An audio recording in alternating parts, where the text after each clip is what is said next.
Hello, everyone, and welcome to the latest Isrrt webinar brought to you live from Melbourne, Australia. Good morning to all of those in the Americas. Good afternoon to those in Europe and Africa, and good evening to those in Asia.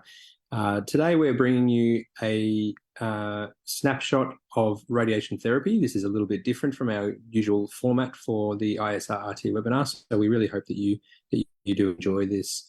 And we have three speakers from Canada and the United States joining us today. So our first speaker tonight is Nicole Harnett.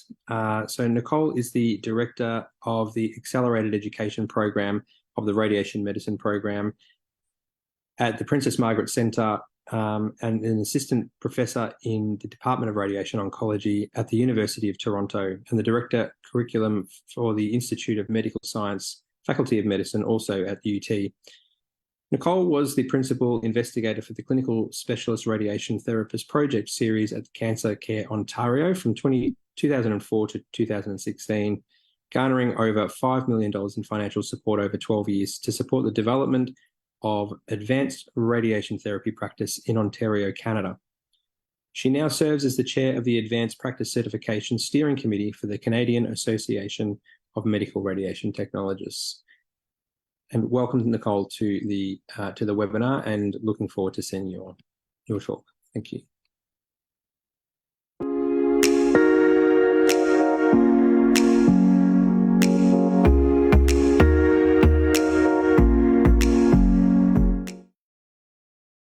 Dear colleagues, thank you for having us here today. Thank you for the invitation to present in this webinar, and thank you for joining us and for the warm welcome and introduction.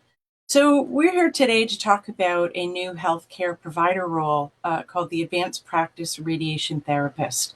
I'm going to spend a few minutes just introducing what advanced practice is for those of you who don't know and where it originated from here in Canada. Then I'll hand it over to my colleague, Joanna Javor, who will share some insight into what it looks like day to day to be an advanced practice radiation therapist. And then Natalie Rosenek will talk about our thoughts about expanding advanced practice impact beyond our borders. And then we'll open it up for questions.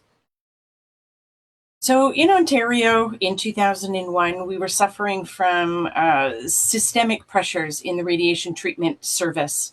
We had an aging population. Obviously, technological advances were coming at us fast and furious, which resulted in long wait times and patients having to be referred outside of our province. And other strategies that we had attempted were only temporary. So the ministry called for innovative and non-traditional solutions to gaps and bottlenecks in our system. We proposed a new framework that included a new healthcare professional called the Advanced Practice Radiation Therapist that would facilitate a new model of care. This was based on similar work being done in the UK at the time for both diagnostic and therapeutic radiographers. Our submission to the Ministry of Health was accepted and funded, and thus we embarked on a 12-year project that was team-driven and garnered almost $5 million in funding from the Ministry of Health in our province. In the proposal, we embraced the concept of task shifting, which was written about by the World Health Organization in 2008. Task shifting involves the rational redistribution of tasks and activities amongst members of workforce teams. Specifically, tasks are moved where appropriate from highly qualified healthcare workers to healthcare workers with shorter training and fewer qualifications, and this makes the system more efficient. The World Health Organization said that task shifting is established, effective, and a well-documented strategy for overcoming health human resource constraints, and had seen it at work in other jurisdictions in response to other healthcare crises. So the question was, could an advanced practice radiation therapist assume and or share responsibilities with radiation oncologists to add efficiency and effectiveness to the existing radiation treatment process? So this you might recognize as a typical radiation therapy workflow. This is the workflow that was published by Advan and her colleagues in 2015 in the Lancet Oncology. And it includes the basic process of a patient coming into the system, being recommended for treatment, and all the steps that would ensue till the patient actually receives care or treatment and follow-up care. The technology that is required is listed here, and then the personnel that are most important at each phase are highlighted here. So you can see that radiation oncologists are critical at many of the phases in the workflow. We also know that radiation oncology shortages are prevalent around the world, and radiation oncology training can take up to 12 years. So the question is, can we distribute tasks among members of the workforce team to make the system more effective and more efficient? And this is what we sought to find the solution to. Over the 12 years, our project was divided into 3 distinct phases. The first phase was the feasibility phase. The second was the demonstration phase, and the third was the sustainability or integration phase. And you can see the things that we were addressing in each of those phases. It was 12 years of data, writing up, analyzing, publishing, disseminating, but it was well worth it. So in our first phase, the feasibility phase, we first had to describe what advanced practice really looked like. So in the Canadian healthcare system, what would an advanced practitioner look like and be able to do? The CAMRT, which is our National Professional Association, has published that advanced practice in medical radiation technology is a higher level of practice wherein clinical responsibilities routinely exceed the principal expectations of practice. Advanced practice also requires analytical skills to synthesize evidence-based knowledge to autonomously work towards optimal patient outcomes. In alignment with this published definition, they also developed a competency profile that defined the competencies that would be required of an advanced practice radiation therapist in the clinical, technical, and professional domains. And you can find these on the CAMRT's website. Once we were finished defining what advanced practice would look like, we then had to figure out how would they build competence. So how would a regular radiation therapist build towards advanced practice and acquire the knowledge and the skills and the judgment? What kind of educational programs and opportunities existed? What kind of training requirements were required besides academic credentials? What kind of on-the-job training, supervision, what kind of activities would they have to undertake? And how would we know when a radiation therapist had attained advanced competence? The CAMRT has also taken on curating and publishing a listing of all of the evidence and publications that have been distributed by the advanced practice radiation therapists in Ontario and in Canada. And you can find this at our Zotero site, which I can provide the link for afterwards. And then once we have built the advanced practice radiation therapist, where will they have impact? How will they answer our question? Could a redistribution of work lead to a more effective, more efficient healthcare systems?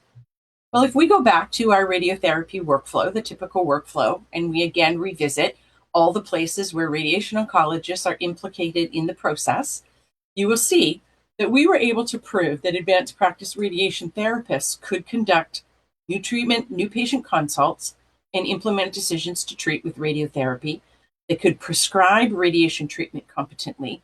They could order additional imaging and laboratory tests, which would help move the patient from decision to treat to getting ready for treatment. Advanced practice radiation therapists could competently contour relevant target volumes and could place fields and conduct clinical markups competently. They could also approve image guidance imaging, including those for hypofractionated techniques. They could make decisions after assessing a patient about adjusting, starting, stopping, or replanning treatment. They could adjust medication competently for patients on treatment or following treatment, and they could conduct treatment toxicity assessments and propose treatment courses of action. This is amongst some of the competencies that our advanced practice radiation therapists were able to provide evidence that they could conduct competently. So once we had these advanced practice radiation therapists in the system, how would we know that they had impact? One of the things that we measured was how many new patients could be brought into the system that included an advanced practice radiation therapist as compared to a system that did not have an advanced practice radiation therapist. And in this publication, in this analysis, we were able to show that long-standing CSRTs or APRTs, the terms are synonymous, could add 14.2 patients to the system. Each advanced practice radiation therapist could increase capacity in the system by 14 patients a month. For the junior CSRTs or APRTs, they could actually add 17 patients to the system each per month. And for those that were actually new to advanced practice, they could add capacity by 5.5 patients per month. So with all of this evidence, we were able to show that advanced practice in radiation therapy and the model of care that was developed to incorporate them could actually have a positive impact on building capacity in the system. So where are we now? We actually have 25 SRTs or APRTs in the province of Ontario here in Canada. They're deployed in 11 out of 14 cancer centers in the province. And you can see here that there's a variety of specializations that advanced practice radiation therapists take on based on the needs in their cancer center. So we have palliative, SBRT, brachytherapy, head and neck, breast, and adaptive advanced practice radiation therapists.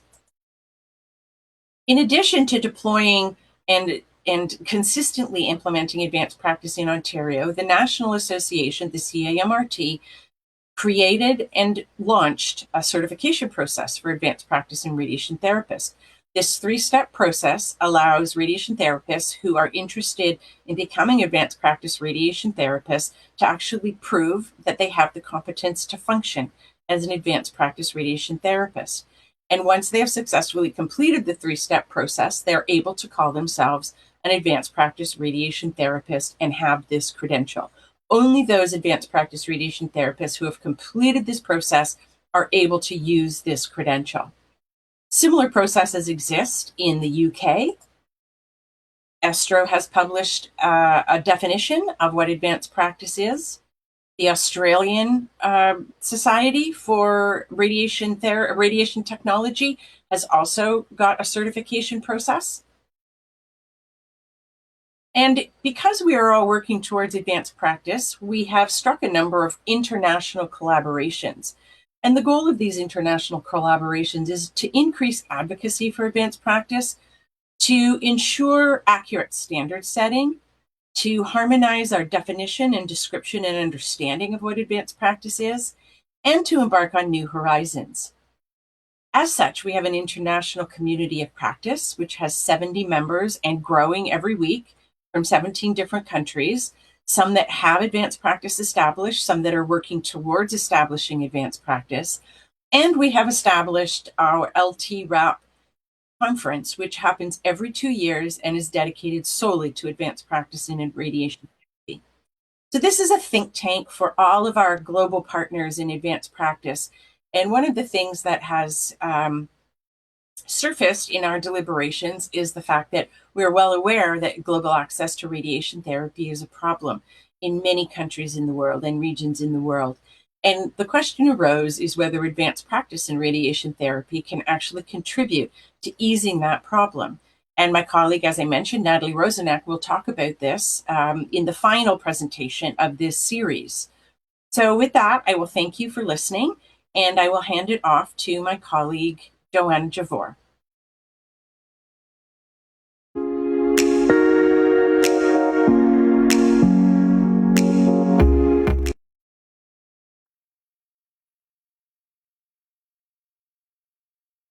Many thanks to Nicole for that talk, giving us a really good global perspective of the advanced practice radiation therapist.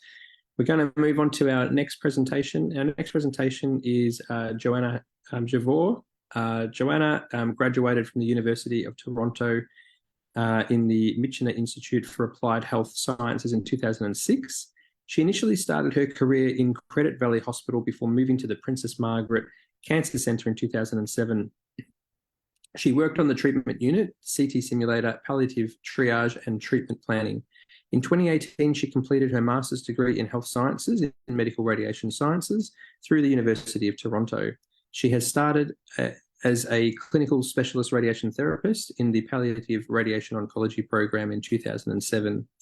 In 2020, she was successful in obtaining her advanced practice radiation therapist certification through the Canadian Association of Medical Radiation Technologists. And in 2023, she was appointed to the University of Toronto with lecturer status in the Department of Radiation Oncology.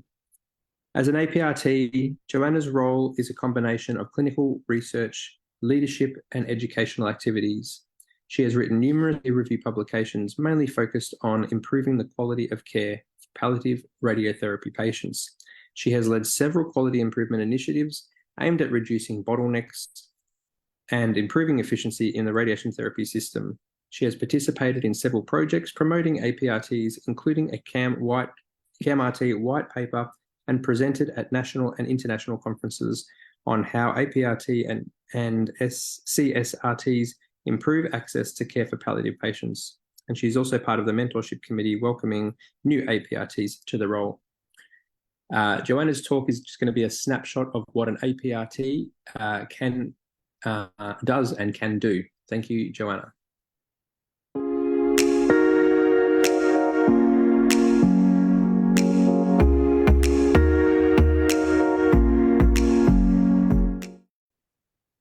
That's great. Thank you so much. So I'm going to talk today about a day in the life of an advanced practice radiation therapist. I'm going to talk about what I do on a day-to-day basis. And I am referring to myself as an advanced practice radiation therapist as I obtain the certification. I sometimes interchangeably will use clinical specialist radiation therapist or CSRT. And I am currently working at Princess Margaret Cancer Center in Toronto. So what I'm going to talk about today, a brief overview of my role in the palliative radiation oncology program. I also will refer to this as the PROP program. I'm going to touch on the medical directives that I obtained. I'm going to go through what a day in my life looks like, and that is really heavily focused on the clinical part about it. And I'm going to touch on the other non-clinical work that I do in my role. So the APRT role or the CSRT role in the PROP clinic at PMH, my role began in 2017, although there was someone in the role for about 10 years prior to me. So when I took over the role in 2017, I really wanted to figure out how my specific strengths could build on and improve the role that was already there for this group of patients that I think are really important and really in need of a lot of support. The main focus of what I do is clinical work, but there is also a component that involves research, leadership, and teaching. And what I do on a day-to-day basis is use my advanced knowledge, skills, and judgment to help with the two main things I really wanted, what I wanted to focus on the most from my particular role was to increase access to care for patients, build capacity within the PROP clinic, allow more patients to be seen, and also expedite the patient pathway from clinic all the way to treatment. I noticed there were quite a bit of handoffs, lots of bottlenecks, lots of gaps in the system, and I felt that I could really improve that in my role. So I'm just going to very briefly touch on this, but I did obtain medical directives about a year ago. I did not require medical directives to do my job, but this was something that really helped a lot of the different aspects of the role that I won't talk about. And it gave me autonomy and authority to do some of the things that I was doing, but under the supervision of oncologists. So there's a few of us now, CSRTs, who do have medical directives, and each center is different in terms of what they will allow and what the CSRTs could do to help. And so these are just mine. I am able to order diagnostic tests, including imaging and studies and blood work. I can obtain consent for radiation therapy. I can communicate a diagnosis or imaging findings to a patient, and I can approve radiation prescription or care plans. Okay, so a day in the life. Like I mentioned, the biggest part of my day-to-day life is definitely the clinical work, which is what I like. It's my preference.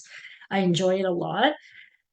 From 8 to 9 a.m., I prepare for clinic. Now, we do have quite a few palliative CSRTs, and I think the majority do not have a dedicated clinic. So they will see patients that may be pre-scheduled in other oncologist clinics, like in their normal breast clinic, for instance. They might have a palliative patient, or there might be like emergency add-ons that come through. That's not what I do. I have a very specific dedicated time in the clinic every day, Monday to Friday, 5 days a week, and there's a different oncologist in the clinic each day. But I mean, the CSRTs, we basically do all of this stuff, but mine is sort of quite a bit more regimented than many others are. So from 8 to 9 a.m., I will prepare for the clinic. So what this means is we have a list of patients, we know which patients are coming, and I will read up on the patients. I will look at the imaging, I will look at their pathology, I will look for previous treatment they may have had, and I ensure the appropriate amount of CT simulation spots are booked. So for each of our patients, we have CT simulation, which is like a planning scan. Every patient gets that before their radiation treatment, and I'll make sure that if we have 5 patients in clinic, we have 5 CT simulation spots available if we should need them. Once that happens, then clinic starts. So clinic is between 9 and 12 every single day. These are the 4 main things that I do in the 9 to 12. And it's different amounts in each day. Some days, some of these bubbles may be more than others. And I'm going to go through each of these 4 bubbles and what my role specifically is in the prop clinic. The biggest part of my 9 to 12 is patient consultations. So we see, I mean, there could be 1 patient, although it doesn't happen very often, 1 up to 6 or 7 patients in a clinic. I am at an academic teaching hospital, so there are a lot of learners. So we do have residents, we do have fellows, and we have a nurse practitioner for prop. So there is a lot of help, but I almost always see 1 or 2 patients a day, sometimes more, depending on how busy the clinic is and how many helping bodies we have. So when I see a patient, I will take a history, I will do a physical exam, get the meds, get past medical history, the normal things that are done in patient consultations. I will discuss imaging findings with the patient, and sometimes patients are aware, sometimes patients are not aware, so I'll go through the imaging findings with them. That's part of my medical directive. I will discuss the rationale, the logistics, and the alternative treatment options with patients. This is a very big part of the consent process for patients to understand why we're doing the radiation, what the potential side effects are, what the risks are, and the alternatives for them, as well as the logistical issues about the CT simulation, how many treatments, how long the treatments are, when they'll have to come, that kind of stuff. And then I will officially consent the patient to RT. That's part of my medical directive. And I will discuss any necessary pre-medications with the patients that we would recommend prior to radiotherapy. Once I've seen the patient, then I go and I discuss with the RO and the multidisciplinary prop team.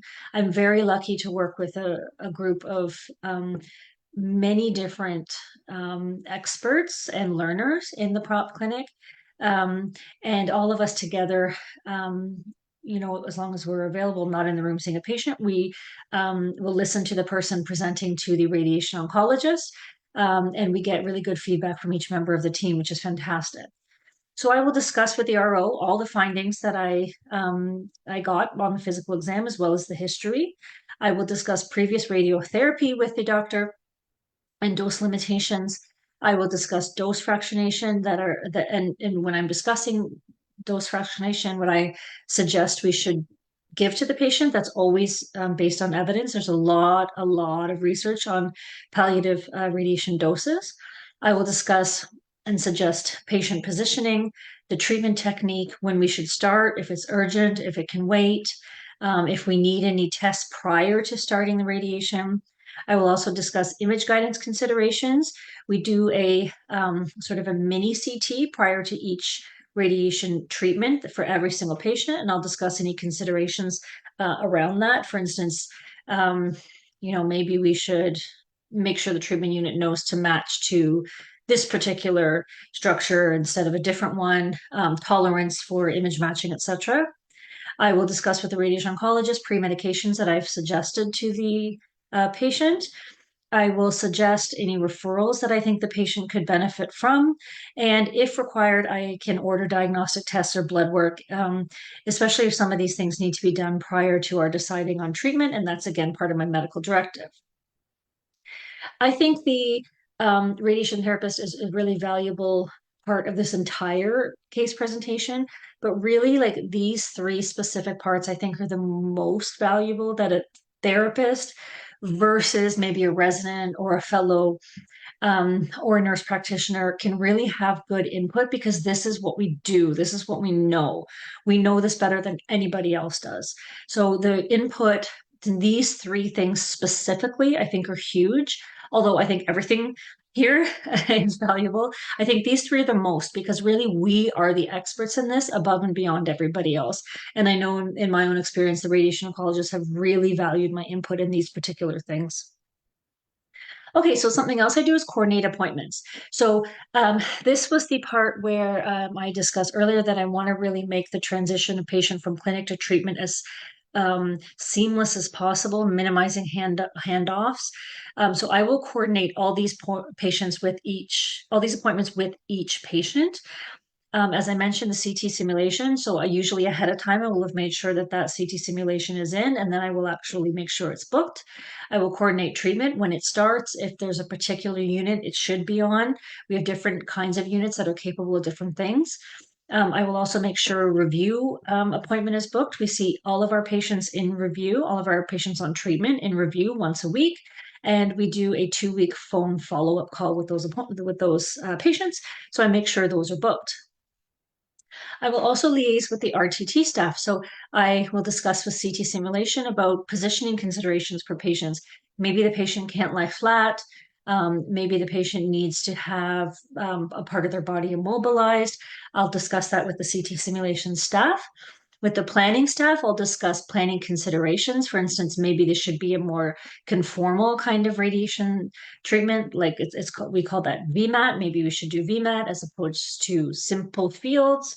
And also talk to the treatment unit staff about things that they need to know. For instance, pre-medication. Maybe this patient needs to have anti-nausea medication prior to treatment. So I'll make sure the treatment unit staff is aware. And then referrals, I did kind of briefly touch on this, but it's not just referring to other specialists, but also coordinating with the patient's pre-existing team. Our patients always have a team. We're a rapid response clinic, so we're not really in charge of the patient. We see them for symptomatic issues that they're having, usually from metastases, and then we send them off back to their team. And that way we're able to see a lot of patients very quickly. But they almost always have medical oncologist, a palliative care team, definitely a family doctor.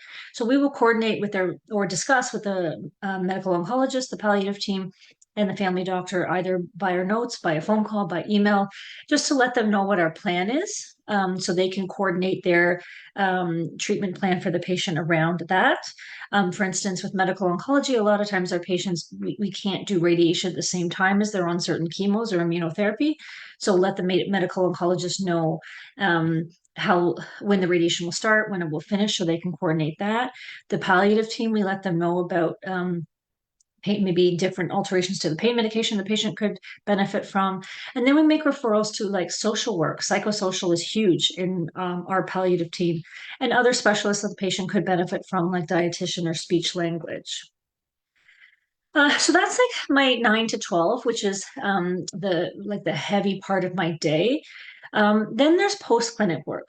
So this stuff is still clinical work that I'm doing, that I'm involved in, but it's not as regimented as my 9 to 12 is. So a big part of what we do in radiation is we contour the target volume. I will do that for my patients, other patients, depending on the helpers that we have, and OAR, so that means organs at risk, so normal critical structures in the area. I will contour that on the CT simulation. I often do the actual treatment plans together with the radiation oncologist. And then decision making. So this stuff happens kind of ad hoc. It's not really a scheduled thing, but sometimes patients will become quite unwell, and I will decide on whether or not we need to hold the treatment. Sometimes the target volume has changed quite a bit during treatment, and I will decide on whether or not we need to adapt our treatment. And sometimes patients have, for instance, were delayed because maybe they were sick or admitted to hospital. They're out, they're feeling better, and I can decide on reinitiating treatment.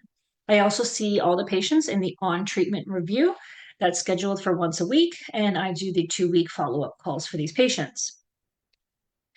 I also have quite a bit of non-clinical work, and most of this work is sort of done when I can. That my clinical workload is the biggest part of my day, specifically, which I like. I like it that way. I would say my clinical workload is probably 80% of my 40-hour work week. But this is the other stuff that I do when I can fit it in, or when it's required to do. Research is probably the biggest part of that. So I really struggled with this presentation on whether or not I should talk about all the things that CSRTs have done. And then I thought, well, that's way, way too much. But maybe I should talk about the things that palliative CSRTs have done. And then I thought, well, that's also too much.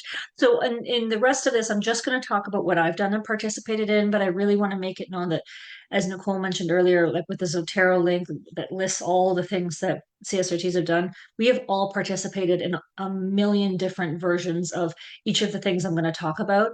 And I don't want it to make it seem like I'm the only one. Absolutely not. But this is just a snapshot of what I've specifically done. Just to keep this talk not, 45 minutes long. Okay, so research. So identifying areas within the department where we can lead projects, where we can conduct all the activities related to research, and then importantly, getting that information out. So knowledge translation via publication, conferences, webinars. These are some examples of research papers that I have written, just a few. And then on the right there are some pictures of our conferences. RTI3 is our big radiation therapy conference that happens every year, and I've participated in it, I think, for probably the last, 10 years, maybe 12 years. I've submitted an abstract or attended, and it's a really great way for radiation therapists to showcase their work in a really supportive environment where it's very pro radiation therapy, and you get to hear what other therapists are doing. And then the bottom there is a talk I gave at Isrrt, which is our European conference last year, where I was talking about different advances in communication within radiation therapy. So there's a whole different spectrum, huge spectrum of different conferences and ways of getting what our good work is out to the public. Quality improvement projects are also really huge, and I love quality improvement projects because I think this really hits very close to home with patients specifically. So this is identifying opportunities where there's a potential for improvement within the department, developing solutions to identify gaps, and ensure the patient's transition through the system is seamless.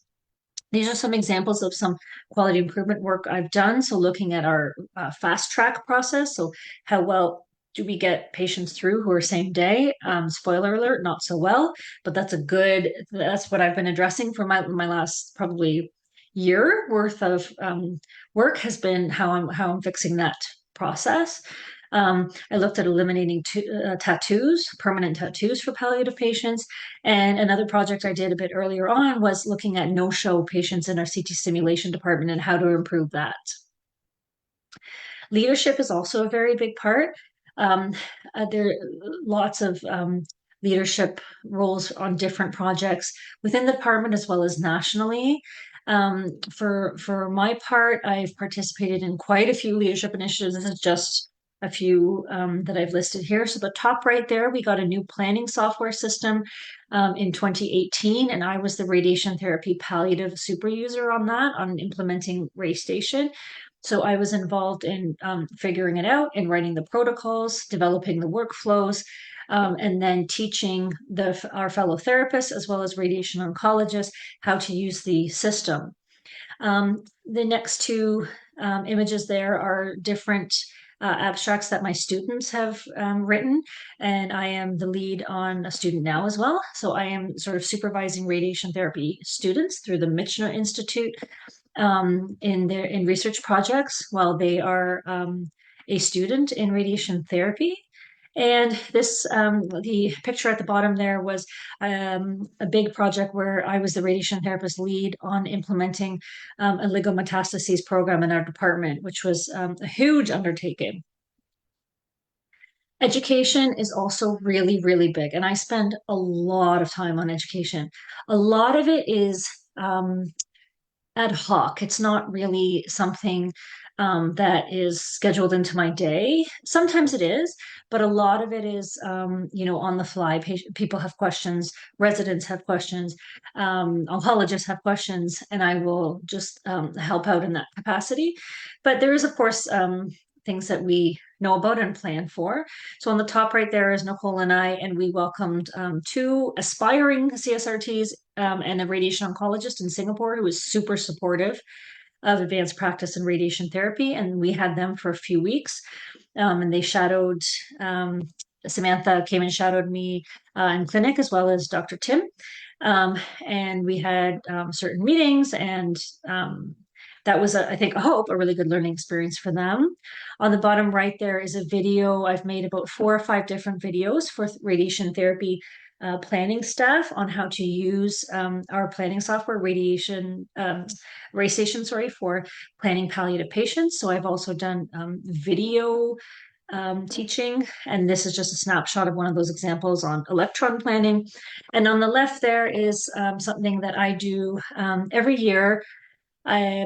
I teach radiation oncology residents. So I actually did 2 lectures this year for them. That's the image there on the left, palliative radiation for bone metastases. Dr. Cummings and I gave that talk to residents. And then we also gave another talk on different difficult palliative cases that they may encounter. And something I do every year through the Michener Institute, which is the radiation therapy school here, is I give the lecture on palliative and supportive care. Advocacy for the role is very important. I think CSRTs are incredibly valuable, and I think we do a lot of work that sometimes isn't always recognized. So it's really important to advocate for a role and get the word out there. That can be done through different things I've talked about today, like publications, conferences, webinars, this talk, for instance. This this is an example of a couple of things that we've done here. A paper there on how palliative CSRTs can improve access to care, and then a really amazing initiative by Nicole and Natalie and Carrie, which was a palliative CSRT white paper through the CAMRT, which was really, really exciting work. And then down there was the Zotero link that Nicole talked about, which just shows all of the work that the CSRTs have done. We also have this really cool thing, the Impact newsletter, which is twice a year. And this just is, it goes to approximately 300 people. So it goes to managers, it goes to some ROs, it goes to different people involved in the CSRT community, even internationally, just to show like this is what CSRTs do, this is what we can do. And I think the coolest part is at the end of each newsletter, there's a list of all the achievements that CSRTs have accomplished since the last newsletter, which is a really good way to showcase what we've done. Communities of practice is also a really big thing, and that is getting different CSRTs together to talk about what we're doing, because we tend to be a little bit siloed. And this is like, we can bounce ideas off each other, talk about different struggles we're having. For myself, I'm involved in the communities of practice, specifically looking at mentorship, which is really cool. So it's new CSRTs coming in and what we can do to help them, what we can do to support them when they come through. So just getting the word out, advocating for a role is huge and really, really important. So thank you very much for your attention. And if you do have any questions, I'm happy to answer after our talk as well. You can email me at this email address. Thank you so much for your attention.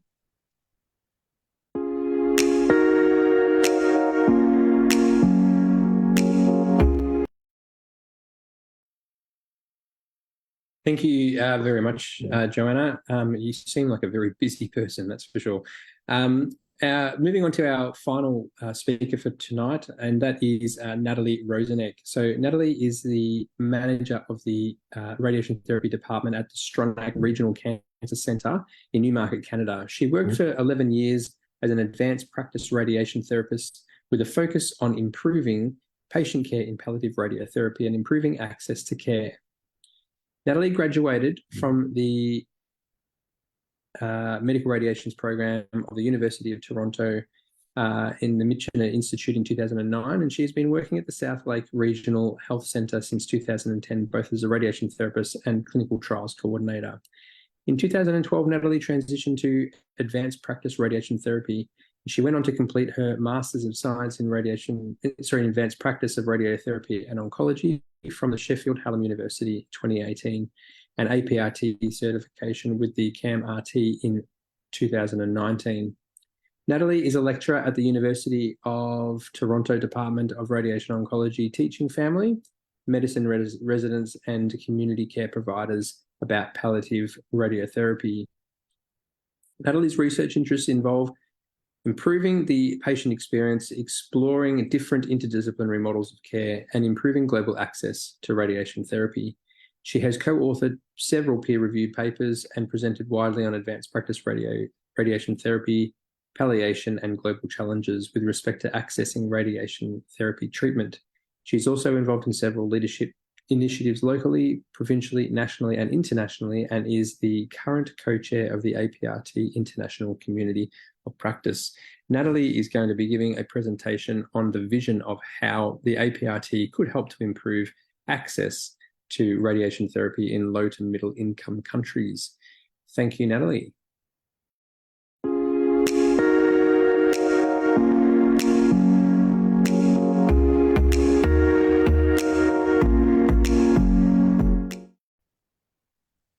Hi everyone, my name is Natalie Rosenek and I'm the manager of radiation therapy at the Stronach Regional Cancer Centre in Newmarket, Ontario in Canada. And I've worked for the last 12 years as an advanced practice radiation therapist, and very excited to chat with you today about building, refining, and deploying advanced radiation therapy practice, a global perspective.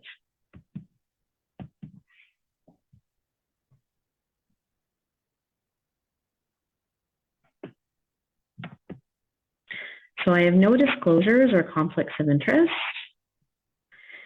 Today, we will learn about the access to care issues faced by oncology patients, and I'll describe some of the challenges that exist nationally and internationally with respect to accessing radiation therapy treatment. We'll also learn about some global initiatives that are taking place to improve access to care. So the time we find ourselves in right now seems to be that we have this continually changing global landscape with respect to cancer care. And, you know, a lot of the inequities that have existed in healthcare were really exacerbated by the COVID-19 pandemic, and the gaps that existed seem to be even wider still as a result of this. We've seen lots of media coverage, headlines like collateral damage. Doctors worry patients diagnosed with more advanced cancers because of delays, or doctors worry they won't be able to help every cancer patient diagnosed, treated late due to COVID-19. Doctors are warning of late diagnoses as cancer screening backlog grows in places that are lucky enough to have screening programs. So what does this mean for us? Internationally, we are facing several challenges. People are deferring medical care and then having significantly more advanced disease at presentation. In cancer care, this results in worse outcomes. And with respect to radiation therapy specifically, when we are dealing with larger tumors, we have to deliver larger treatment fields, which can result in more side effects and potentially require multiple sites of treatment. Unfortunately, this has affected our pediatric patients as well, and we had seen more children coming through presenting with metastatic disease. As I mentioned earlier, there's also a backlog in screening due to a pause of services, and we will continue to detect disease at a later time point until we hit a recovery period in those situations. So overall, the outcomes have been much more challenging. So we need to pick up the pieces and try to move forward. And, I'd be remiss if I didn't mention the fact that in addition to this, we are facing global human health resource shortages and basically a global workforce crisis in healthcare. The World Health Organization has estimated that by approximately 2030, we will have a global shortage of about 18 million healthcare workers. So this accounts for about 20% of the workforce needed to keep our healthcare systems going. When we think about healthcare systems and access to radiation therapy treatment, this is truly a global issue. As much as in each of our individual countries, we are acknowledging that this is a challenge. This is something that countries around the world are facing. So if we take a look at this data here, this shows the number of people that are served by one radiotherapy unit. And if you look to the blues and greens that are highlighted, these are places where we have less than 500,000 people served by one radiotherapy unit, or about 500,000 to 1 million people served. Pretty good numbers. When we get into the yellow, the dark yellow, and the orange, we're looking at between 1 and 5 million people, and then over 5 million people being served by just one radiation therapy unit. And I want to highlight in red specifically the countries there, because these are the countries where there is no radiation therapy unit. So either people in that country are not receiving radiation therapy treatment, or they are traveling outside of their home countries to be able to get it. When we look at coverage of radiotherapy needs worldwide, the distribution is really similar. So if we look at the countries that are in green, those countries are doing quite well with respect to coverage. When we get into sort of the beige and the orange, the numbers go down, and the red zones again are facing the most significant challenges with respect to access to radiation therapy treatment. We know that when we look at inequities that exist in healthcare, that this is affected by many socioeconomic factors as well. And so when we think about the distribution of where those factors may fall, it looks very similar as well to this distribution that we see of cobalt-60 units versus linear accelerators. So we can see that most of our LINACs here are situated in higher income countries, and most of the cobalt-60 units are located in Eastern Europe and Asia. When we try to think about the challenges that we are facing in cancer care and oncology, not only do we want to try to figure out some solutions for our current problems, but we need to be forward thinking and make sure that we are considering sustainability and the projection of where we will be in 5, 10, 20 years. So if we take a look at this data, this demonstrates the existing needed machines per income group. And it really highlights the gaps that we are seeing as we think about previous needs versus needs that we might require in 10 years time, say in 2035. So if we look at our high income countries, we have the existing need back in 2013 and the projected need out in 2035. And the gap between those two really is not all that significant. But as we move to the right, we have significantly larger gaps in the resources that we have versus the resources we need to be able to deliver the care that people will require. At the end of the day, outcomes for our patients that require cancer care should not vary by postal code, by state, by province, by country, by town, or by village. So we think about how to improve this. And this is where we think that advanced practice radiation therapists can be instrumental in improving access to radiotherapy care. The knowledge, skills, and judgment that an advanced practice radiation therapist has developed positions them very well to be able to be deployed to many different areas to provide frontline critical care to patients, to be able to alleviate wait lists and to really try to expedite care for our patients. They are able to deliver training, to be advocates and provide outreach. And they are excellent at assisting with identification of gaps and bottlenecks and with process development. So when we look at patient benefits and system benefits, these deployments, as I said, will allow for alleviation of wait lists. This can result in faster access to radiation therapy, and it can mean the difference between a patient having to, travel outside of the country that they live in to get care versus being able to stay at home or have care significantly closer to home. In terms of training, we can learn from each other and increase our knowledge and expertise so that when we are trying to start something new, we are not, rebuilding the wheel from scratch. We can build off of this knowledge base that exists and use that to, ramp up complex techniques and, really improve the quality and the fidelity of the care that we're giving. Under the advocacy umbrella, we know that advanced practice radiation therapists are subject matter experts and can highlight an increased awareness and support for these challenges and cancer care.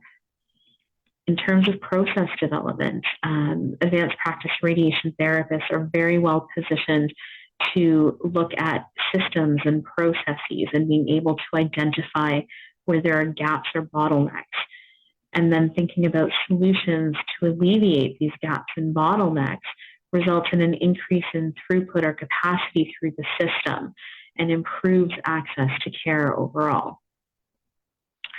So I wanted to give you some real-life examples of advanced practice radiation therapists that have done some outreach work to give a sense of, what is attainable here. So the first project is one that I was involved in that came about because we had some data that came to light that showed that approximately 1/3 of patients who died of cancer in the province of Ontario needed palliative radiation therapy, but we found that many of them were never treated. So when we looked at that number, we felt that that was really, really high for something that was a treatment that could significantly improve someone's overall quality of life. So we decided to go out into the community and we visited approximately 9 or 10 different sites across the geographic area that our cancer center served. We did a needs assessment and asked the questions, what is preventing you from referring a patient? And, what barriers are you encountering with respect to accessing radiation for your patients? We found that there was a huge knowledge gap in terms of indications for referral for palliative radiation therapy. We found that patients were most likely to get radiation therapy if they were